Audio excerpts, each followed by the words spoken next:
Hi, welcome to Rithik nature scan. நம்ம இப்போ சூப்பரான குலோப் ஜாமுன் எப்படி செய்கிறதுன்னு பார்க்கலாம்.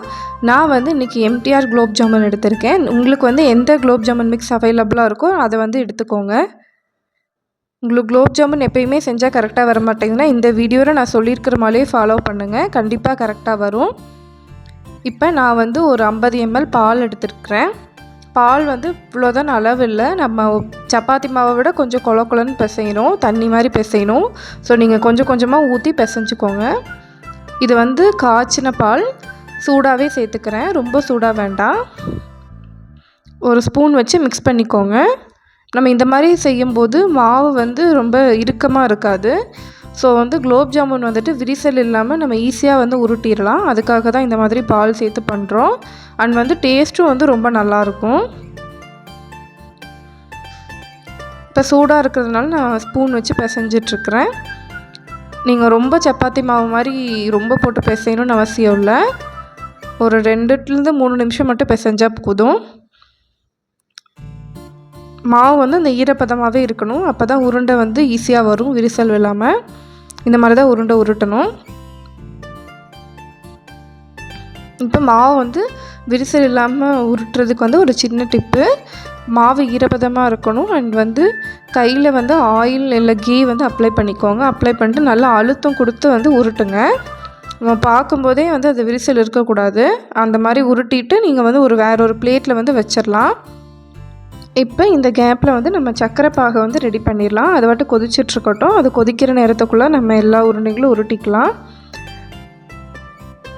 நான் இன்றைக்கி ஒரு 1/4 கிலோ அளவுக்கு சர்க்கரை எடுத்துருக்கிறேன். இது நம்ம தண்ணி நம்மளோட ஆப்ஷனல் தான். தண்ணி கொஞ்சம் அதிகமாகவே ஆட் பண்ணிக்கலாம். பாகு பதம் இதுக்கு தேவையில்லை. ஏலக்காய் நீங்கள் நிறைய போட குலோப் ஜாமுன் ரொம்ப ரிச் டேஸ்ட் கொடுக்கும். நான் இன்றைக்கி 4-5 ஏலக்காய் நல்லா இடித்து ஆட் பண்ணிக்கிறேன். ஆட் பண்ணி இந்த சர்க்கரை பாகு கொதிக்கட்டும். அதுக்குள்ளார நம்ம உருண்டை எல்லாத்தையும் ரெடி பண்ணிட்டோம். இப்போ நான் எப்படி உருட்டேன்னு சொல்லி காட்டுறேன்.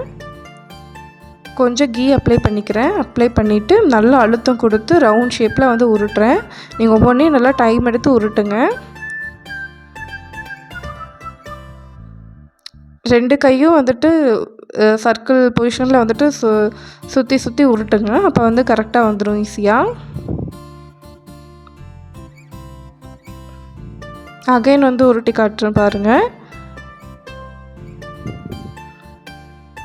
கீ இல்லை ஆயில் எது வேணாலும் வச்சு நீங்கள் உருட்டிக்கலாம். அவ்வளோதான், நம்ம குலோப் ஜாமுன் எல்லாம் உருட்டி வச்சுட்டோம். எண்ணெய் நல்லா காயணும்.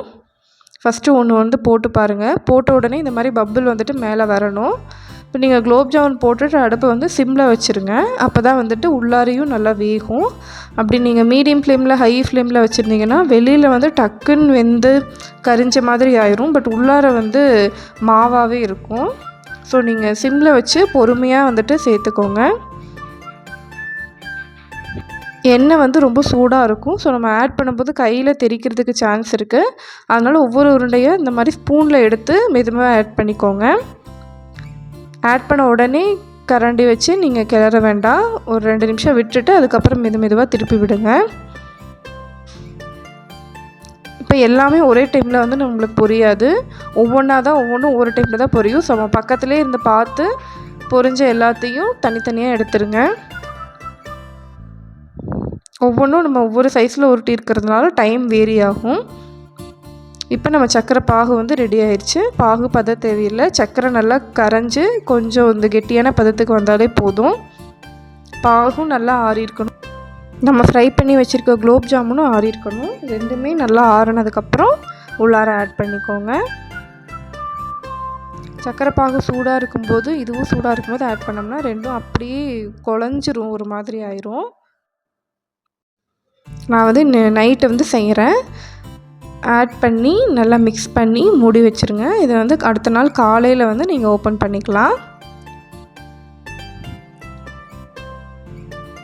பாருங்கள், நெக்ஸ்ட் டே மார்னிங் நல்லா ஊறிடுச்சு நம்ம குலோப் ஜாமுன்லாம். எல்லாமே ஒரே சைஸில் வந்திருக்குது. இதுலேயுமே முக்கியமாக விரிசல் எதுவும் விடலை. இப்போ இந்த குலோப் ஜாமுனை நம்ம சர்வ் பண்ணலாம். பாருங்கள் எவ்வளோ சூப்பராக இருக்குன்னு. இது உங்களுக்கு கிடைக்கிற பொருள் வச்சு, வீட்டில் இருக்கிற பொருள் வச்சு நீங்கள் வந்து கார்னிஷ் பண்ணிக்கலாம். பாதாம், பிஸ்தா அந்த மாதிரி துருவி போட்டுக்கலாம். என்கிட்ட வந்து நான் குங்குமப்பூ இருக்குது. ஸோ குங்குமப்பூவை மேலே வந்து லைட்டாக தூவி விட போகிறேன்.